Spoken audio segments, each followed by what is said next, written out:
সংগ্রাম যোগ্যদের চাকরি এলাকার সত্য দাও আমাদের সংগ্রাম এই ছাত্র যুব শিক্ষকদের সংগ্রাম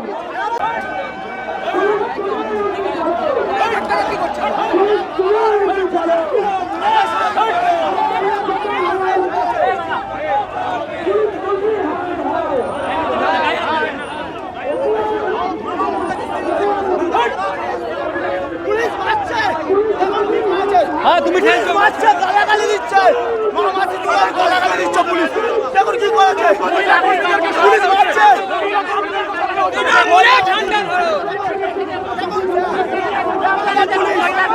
পুলিশ পুরো দালালি করছে পুলিশ পুরো দালালি করছে মমতা ব্যানার্জি দালালি করছে অত্যাচার করছে আপনারা দালালি না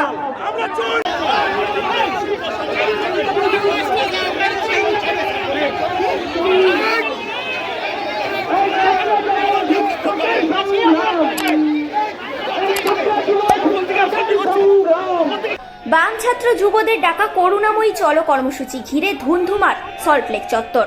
তাদের এই কর্মসূচিতে যোগ দিয়েছিলেন সদ্য চাকরিহারারাও। মূলত অযোগ্যদের পাশাপাশি যোগ্যদেরও চাকরি চলে যাওয়ার প্রতিবাদে তাদের এই কর্মসূচি। এসএসসি অফিস ঘেরাও করার কর্মসূচি নেওয়া হয়েছিল, যেটা রণক্ষেত্র আকার ধারণ করে।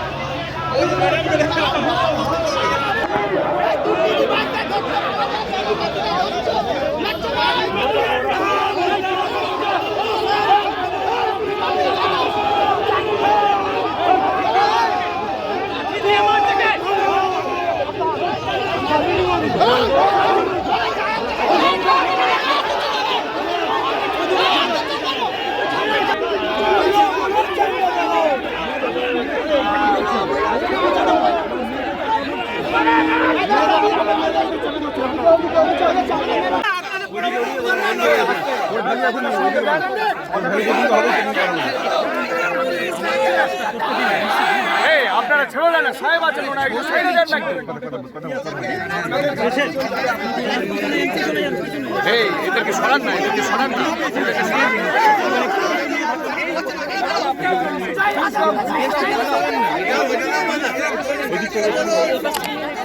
ম্যাডাম আপনার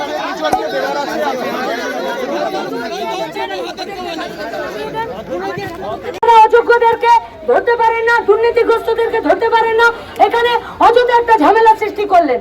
একটা শান্ত মিছিলকে মাঝখানে ব্যারিকেড দিয়ে আপনাদের কোনো উচিত ছিল না, কোনো কাজ ছিল না, আপনারা প্ররোচনায় পা দিলেন। যে সমস্ত কমরেডরা আহত হয়েছেন তাদেরকে বাদিকে নিয়ে আসুন, আর যে সমস্ত কমরেডদেরকে আপনারা তুলে নিয়ে গেলেন বিনা কারণে তাদেরকে ছেড়ে দিন। আমরা স্পষ্ট আপনাদেরকে বার্তা দিচ্ছি। আর এই যে সমস্ত মহিলাদেরকে, পুলিশদেরকে আপনারা এখানে নিয়ে আসছেন, এদেরকে ভদ্র ব্যবহার শেখাবেন। যদি এরা ভদ্রতা না শেখে এদেরকে নিয়ে আসবেন না, এদের দায়িত্ব আপনাদেরকে নিতে হবে। অনুষ্ঠান খোলাখুলি বলছি, এনাদেরকে যাদেরকে নিয়ে আসছেন এদেরকে ভদ্রতা শিখিয়ে, পুলিশ রুল শিখিয়ে, সার্ভিস রুল শিখিয়ে আসবেন, নইলে কিন্তু বেরিয়ে আসবেন না আপনারা। আপনাদের কিন্তু ভবিষ্যতে মানুষের আগুনে আপনাদেরকে পুড়তে হবে। খুব অন্যায় করছেন আপনারা। আপনারা যেটা করলেন এটা আপনাদের একটা সার্ভিস রুলে নেই, আপনারা অন্যায় ভাবে আটকালেন। আপনারা আমাদেরকে বলেছিলেন যে মিছিল হবে, দুজনকে এসএসসি কমিশনে নিয়ে যেতে হবে। আপনারা ঢুকতেই বললেন এদিকে ঢুকে যান। আমরা ব্যারিকেড উঠিয়ে গেলাম।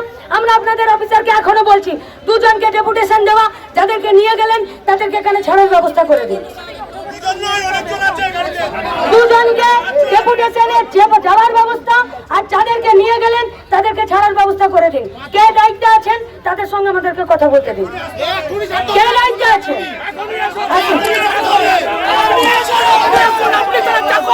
আপনি গভর্নমেন্টের চাকর, আপনি এখানে আসুন। সরকারি চাকর আপনি, আপনি পাবলিক সার্ভেন্ট, আপনি না পয়সা বাইরে দিচ্ছেন।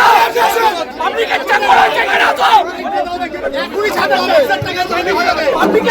অপদার্থ রাজ্য সরকার এবং স্কুল সার্ভিস কমিশনের তাদের অপকর্মের ফল ভুগতে হচ্ছে এ রাজ্যের সমস্ত যৌবন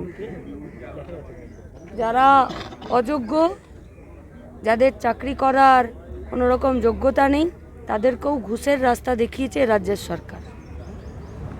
ঘুষ তো আর রাস্তায় যেতে যেতে জল তেষ্টা পেলো আর কল খুলে জল খেয়ে নিলাম, ঘুষ তো তা নয়। সরকার ঘুষ নেবার জায়গা রেডি করেছে বলেই ছেলেপুলেরা ঘুষ দিতে পেরেছে। তাদের শাস্তি হোক, তাদের চাকরি যাক, কারণ যোগ্যরা চাকরি না পেয়ে রাস্তায় বছরের পর বছর বসে আছে। কিন্তু যারা যোগ্য, যারা চাকরি পেল, তাদের কি হবে? আমাদের পরিষ্কার কথা এবং দাবি, যারা যোগ্য সসম্মানে তাদের চাকরি ফেরাতে হবে দ্রুত, এবং কোর্ট, সরকার এবং স্কুল সার্ভিস কমিশন তাদেরকে এই দায় নিতে হবে। তাদের কাজের সার্ভিসের কোনো ব্রেক করা যাবে না, তাদের কন্টিনিউশন রাখা যাবে।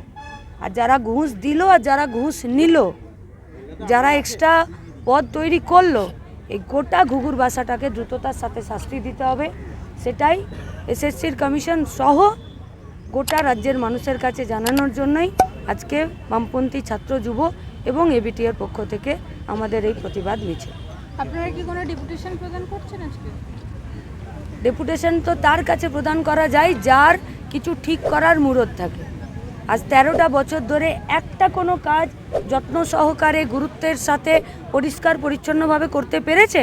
কিন্তু আমরা চাই যে এই প্রতিষ্ঠানটা, এই সংস্থাটা যাতে নিজেরা স্বচ্ছতার সাথে আবার 13 বছর আগে যে 34 বছরে এরা কাজ করেছে সেই জায়গায় তারা ফিরে আসুক। ফলে ওদেরকে ঠিক করার দায়িত্বটাও ছাত্র যুব এবং মাস্টারমশাইরা আমরা নেব। মিছিল শুরু করার আগেই দেখা যাচ্ছে যে বিশাল পুলিশ বাহিনী মোতায়েন রয়েছে। ওরা ওদের কাজ করুক। আপনাদেরকে কি আটকানো হবে কি সম্ভাবনা? সে তো ওরা তো আমাদেরকে কিছু বলেনি। আর প্রতিবাদ মিছিলকে ওরা যদি আটকাতে চায় সেটা ওরা ঠিক করবে। যদি আটকানো হয় সেক্ষেত্রে আপনারা আমরা মিছিল করতে এসেছি। এবার পলিটিক্যাল প্রশ্ন, রাস্তায় মিছিল।